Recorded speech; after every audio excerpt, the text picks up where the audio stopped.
Il nous fait le plaisir de prendre son petit déjeuner en votre compagnie en ce dimanche matin. Bonjour Christophe Willem. Bonjour. Ça va bien? Ça va très bien. Bon, on va parler de votre album, bien sûr, qui continue à cartonner, de cette tournée. Mais je voulais vous demander comment ça s'est passé le 3 août dernier? Le 3 août dernier, ça s'est très bien passé pour le coup. Ouais. Psychologiquement? Le cap des 40 ans, Ouais. c'est ça? Non, Ouais. ça s'est pas mal passé. Pour c'est le coup. bien. Ouais. Je pense qu'il y avait plus d'appréhension autour de moi, c'est-à-dire mes parents et tout, qui disaient ça y est, c'est le petit dernier qui a 40 ans, donc nous on a pris un coup. Ouais. Moi, pour le coup, j'ai très bien vécu. Bon, Très alors, très bien. vous venez donc, vous l'avez dit, d'avoir 40 ans. On va faire un petit bilan si vous êtes d'accord. Ah, parfait. Vous aimez vous revoir à vos débuts ou pas du tout? Ça me dérange va pas. Bon, voici un extrait d'un reportage que France 3 vous consacre, Christophe, il y a 16 ans. On est en 2007. Vous venez évidemment de gagner la Nouvelle Star. Du coup, les caméras se ruent à Deuil-la-Barre, dans le Val d'Oise. J'habite toujours là-bas Mais d'ailleurs. oui, bien sûr. Et regardez, reportage d'époque, ils étaient contents, les habitants. Regardez. Une voix, un univers, une personnalité sensible et attachante. Il n'en fallait pas plus pour conquérir Deuil-la-Barre. Les gens nous disaient « Ouais, vous êtes chauvin, c'est parce qu'il est deuillois ». Je dis « Non, pas du tout, il faut dire la vérité, il chante quand même très très bien ». Et c'est ici à Deuil-la-Barre, bien loin du strass et des paillettes, que Christophe Willem a réussi à faire venir toute la presse et l'industrie du disque pour le lancement officiel de son album. Je pleure, je ris, j'ai peur, envie, je sais. Un premier album très attendu, Christophe Willem aura à cœur de prouver qu'il y a un an, le coup d'éclat médiatique annonçait bien une longue carrière artistique. Vous vous souveniez de ce reportage? Oui. En vrai, j'avais fait le showcase de l'album justement dans la ville où j'habitais, parce que je trouvais ça très drôle. C'est vrai que pendant la Nouvelle Star, tous les soirs, j'étais dans le salon des gens. Enfin, tous les soirs, toutes les semaines, en tout cas, dans le salon des gens.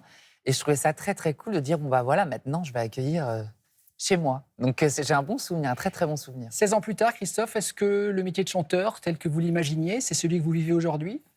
Oui, enfin, tel que j'imaginais. En tout cas, sur la liberté artistique, oui, parce que j'ai toujours conservé cette liberté-là, même si des fois ça coûte dans le sens où il faut faire des choix qui des fois sont peut-être pas bien compris, que ce soit par l'entourage ou des fois aussi le public, on peut déstabiliser. Après, c'est un métier qui a beaucoup évolué, c'est-à-dire que les réseaux sociaux, ça a beaucoup changé le rapport. Faut être fort, faut se blinder. En tout cas, il faut réussir à s'adapter en permanence, parce que c'est un métier qui évolue tout le temps, tout en restant axé sur, pour moi, ce qui est l'essentiel, c'est la musique, la création, et il ne faut pas trop se mélanger. Voilà, il ne faut pas devenir influenceur, parce que c'est un autre métier. Pas mélanger les genres. Voilà. Après, certains, pourquoi pas, mais moi, c'est vrai que ça ne me correspond pas. Moi, c'est vraiment ce qui est mon outil de travail, c'est la musique, et c'est ça qui me fait vibrer, quoi. Vous parliez à l'instant parfois d'incompréhension entre l'artiste et le public. Alors c'est vrai que si votre album Panorama cartonne, il y a plein de tubes, on va évidemment écouter dans quelques instants Piège de thème. Le précédent, vous l'aviez dit, avec tellement d'honnêteté, moi je vous sais gré de cela, vous avez dit, voilà, Rio, il n'a pas marché. Oui, carrément. Est-ce que si vous êtes encore là ce matin, à Télématin, pour défendre ce nouvel album, c'est un peu grâce à Amel Bent? Alors, Amel, oui, parce que c'est quelqu'un, on se connaît depuis des années avec Amel, même si on n'était pas dans la même saison de Nouvelle Star, pour le coup, mais c'est quelqu'un que je connais depuis des années via Les Enfoirés aussi, beaucoup. Parce que, en fait, après Rio, l'album, l'échec de Rio, vous pensiez tout plaquer. J'étais en remise en question, c'est-à-dire que je pense que quand on rencontre comme ça un mur, à un moment, il y a deux options. Soit on fait l'autruche complètement, ou soit justement, on a conscience de ce qui se passe et on essaye un peu de réagir, mais il faut un peu vivre toutes les étapes. Donc, il faut être aussi dans vivre cet échec et pleinement le ressentir. Ouais, le digérer.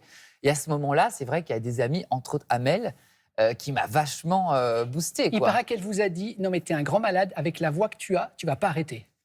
En quelque sorte, oui, c'est un peu ce qu'elle m'a dit. Non, mais elle a dit, t'as craqué ou quoi? Mais qu'est-ce que tu vas faire? J'ai eu peut-être de la déco, parce que j'aime beaucoup la déco. Ou alors une petite guinguette au Brésil. C'était pas ça votre rêve? Ah oui, une poussada. Une poussada.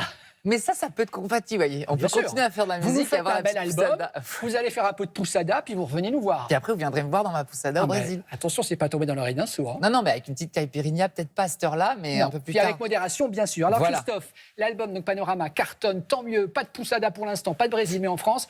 Et il y a toujours ce tube. C'est ici à Télématin. Depuis une semaine, on sait que vous venez. On l'écoute en boucle. On adore, bien sûr. PS, je t'aime. Écoutez.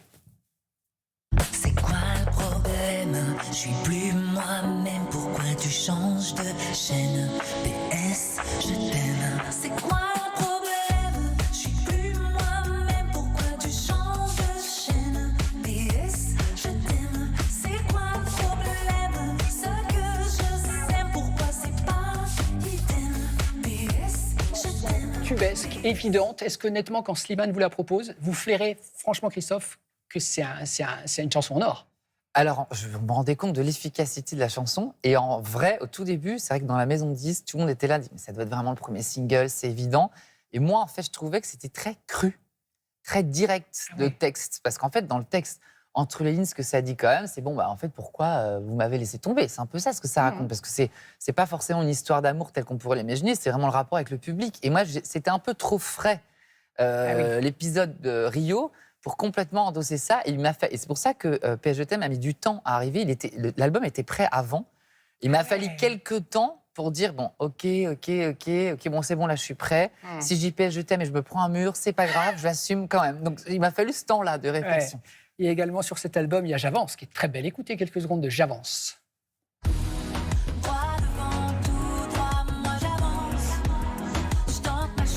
Ça peut résumer, Christophe, votre mentalité là. Ça y est, maintenant vous tracez, vous avancez. Oui. Alors après, j'ai toujours... Vous voyez, on m'a surnommé la tortue dès le début. Marianne James avait dit ça. Mais c'est vrai que ça me caractérise assez bien. Moi, je suis assez lent. Vous êtes un besogneux. Oui, je suis très très lent, mais j'ai une espèce de sérénité malgré tout. Même dans l'échec, pour le coup, sur Rio, j'ai quand même cette espèce de truc qui fait que j'avance. Même si des fois ça prend plus de temps, mais j'avance toujours. Je ne suis pas du tout nostalgique, je suis pas du tout du genre à regarder en arrière et dire c'était mieux avant. Je suis assez optimiste, donc je me dis de toute façon, l'avenir sera ce qu'on décide l'avenir sera ce qu'on en fera, tout simplement. C'est très bien comme philosophie de vie, Christophe. Donc il y a l'album Panorama dans les bacs. Vous serez le 7 octobre au Dôme de Paris. C'est complet ou pas encore? Presque Si, c'est complet. Du coup, on rajoute un Olympia. C'est ça. Je dis on, c'est pas moi, c'est vous. Mais si vous voulez que l'Olympia... Ah non, c'est vous le chanteur, on va chanter à la salle. Donc 30 mai 2024, les fans de Christophe réservés. Cet Olympia supplémentaire a été ouvert. Petite pause et on va parler jardin avec Philippe Collignon. Vous aimez les fleurs dans le jardin? J'aime beaucoup. Et alors, attends, je dis juste ça parce que c'est très important en plus, parce que comme il y a cet Olympia le 30 mai, là, il y a une réédition d'album qui va arriver bientôt. Et donc, il y a pas mal d'inédits et des trucs vraiment très, très cool qui arrivent. Voilà. C'est formidable, c'est bien de le dire. Bon, on vous aime, Christophe. Petite pause et on revient. C'est quoi